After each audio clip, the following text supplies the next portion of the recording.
আসসালামু আলাইকুম, আপনাদের সবাইকে স্বাগতম আমার চ্যানেলে। আজকে আমি আপনাদেরকে দেখাবো কিভাবে গরুর মাংসের কালো ভুনা তৈরি করা যায়। এটি দেখতে যেমন সুন্দর হয়েছে, খেতেও দারুণ মজা হয়েছে। ঘরের অল্প উপকরণ দিয়ে সহজেই তৈরি করে নিতে পারেন। চলুন দেখে নিই এর প্রস্তুত প্রণালী। এর জন্য প্রথমে নিতে হবে 1 কাপ সরিষার তেল, 1 কাপ পেঁয়াজ কুচি, 1/3 কাপ টমেটো কেচাপ, 1 স্পুন করে আদা বাটা এবং রসুন বাটা। এরপর আমি নিয়ে নিচ্ছি রাঁধুনির রেডিমেড কালো ভুনার মশলা। এই মশলাটি আপনারা যে কোনো শপেই পেয়ে যাবেন। আমি এটি ওপেন করে নিচ্ছি। এর ভেতরে আপনারা দুটো মশলা পাবেন। একটি হচ্ছে সবুজ কালারের, যেটি আপনাদের ম্যারিনেটের কাজে ব্যবহার করা লাগবে, এবং আরেকটি হচ্ছে লাল কালারের মশলা, এবং এটি খুব সামান্য পরিমাণে মাংস রান্নার শেষ পর্যায়ে ব্যবহার করা লাগে। তো আমি এখানে 1 কেজি মাংস ব্যবহার করছি, এজন্য আমি আমার পরিমাণ মতো মশলা নিয়ে নিচ্ছি। আপনারা অবশ্যই 2 কেজি মাংস ব্যবহার করলে পুরো মশলাটি ব্যবহার করবেন। আমি 1 কেজি ব্যবহার করছি, তাই হাফ মশলা ব্যবহার করছি। সো আপনারাও অবশ্যই মশলার পরিমাণটা মেপে নেবেন। তো আমি এখানে মশলাটা নিয়ে নিচ্ছি। তো চলুন এখন দেখে নিই বাগারের জন্য কি লাগবে। 1/3 কাপ সরিষার তেল, কিছু পরিমাণ রসুন কুচি, তারপরে কিছু পরিমাণ আদা কুচি, কয়েকটি শুকনো লঙ্কা, আর হচ্ছে পেঁয়াজ কুচি। তো এবার আমি নিয়ে নিচ্ছি মাংস। আমি আমার মাংসগুলো নিয়ে নেব, ধুয়ে ভালো মতো পানি ঝরিয়ে মাংসগুলো নিয়ে নিয়েছি।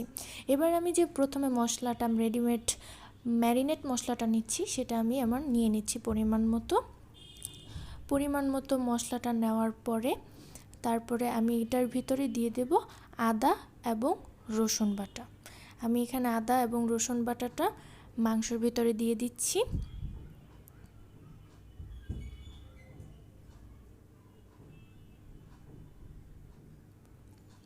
তারপরে আমি 1 কাপ পেঁয়াজ দিয়ে দেব এটার ভেতরে।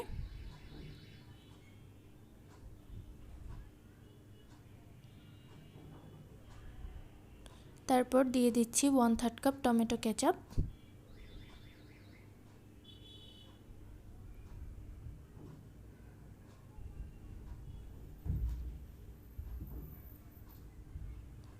তারপরে আমি আমার অবশিষ্ট যে তেলটা রেখেছিলাম সেটা আমি আমার মাংসের ভিতরে দিয়ে দেব।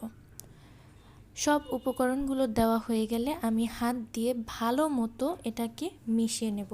এই পর্যায়ে অবশ্যই আপনার মাখানোটা বেস্ট হতে হবে, এবং সেটা দেওয়ার আগে আমি এখানে আমার পরিমাণ মতো লবণ দিয়ে নিচ্ছি।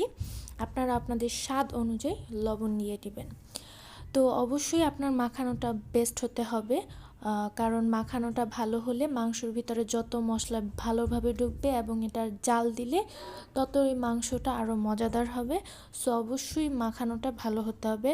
অনেকেই মাখানোর পর ম্যারিনেট করে, আমার কাছে ম্যারিনেটের কোনো দরকার নেই। ভালো মতো মাখিয়ে আপনি বসিয়ে দিলেও মাংসটা খেতে ততটাই টেস্টি হবে। সো অবশ্যই মাংস বড় কাটুন আর ছোট কাটুন, মাখানোটা ভালো হতে হবে যাতে মশলাগুলো মাংসর ভিতরে ভালোভাবে ঢুকে যায়।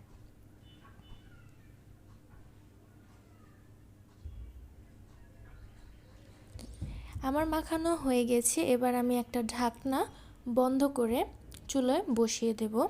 এখানে আমি এই পর্যায়ে কোনো প্রকার এক্সট্রা পানি ব্যবহার করিনি। মাংস থেকে পানি এবং যে তেল ছিল সেটাতেই আমার মাংসটা আমি ভালো মতো নেড়ে চেড়ে নিব। অবশ্যই এ পর্যায়ে নাড়াটা রাখতে হবে, এবং আঁচ হাইয়ে করেই রেখেছি, হাই ফ্লেমেই রেখেছি। তারপরের পর্যায়ে আমি মাংসেতে পানি দিয়ে দিয়েছি। এখানে আমি গরম পানি ইউজ করেছি। মাংসগুলো ডুবে থাকে এমন পরিমাণ পানি নিয়ে আমি নিচ থেকে সামান্য লাড়া দিয়ে নিয়েছি। তো এখানে আমি হালকা হালকা করে এভাবে করে পানি দিয়ে মাংসটা ঢেকে ঢেকে সিদ্ধ করে নিচ্ছি। অবশ্যই মাংসটা ভালো মতো ঢেকে নিতে হবে। ঢাকনা খুলে দেওয়ার পর আপনারা দেখতে পাচ্ছেন কালারটা কত সুন্দর এসেছে। এখানে আমি কোনো প্রকার এক্সট্রা কালার ইউজ করিনি। এখানে মশলা থেকে এই ধরনের কালার বেরিয়েছে এবং পানিও বেশ শুকিয়ে গিয়েছে। শুকিয়ে মাংসটা এরকম পর্যায়ে চলে এসেছে। এইরকম পর্যায়ে চলে আসলে মাংসটা বেশ সেদ্ধ হয়ে এসেছে। এই পর্যায়ে আমরা ওই যে প্রথমে যে মশলাটা রেখেছিলাম সেই মশলাটা মাংসের ভিতরে দিয়ে দেব এবং নেড়ে চেড়ে রেখে দেব।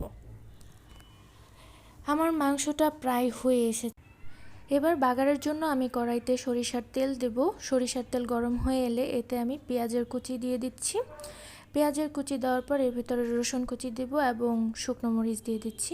একটু নেড়ে চেড়ে তার ভিতরে আমি আদা কুচি দিয়ে দিচ্ছি। এগুলো সবগুলোকে আমি জাস্ট তেলে কতক্ষণ নাড়া দিয়ে নেব।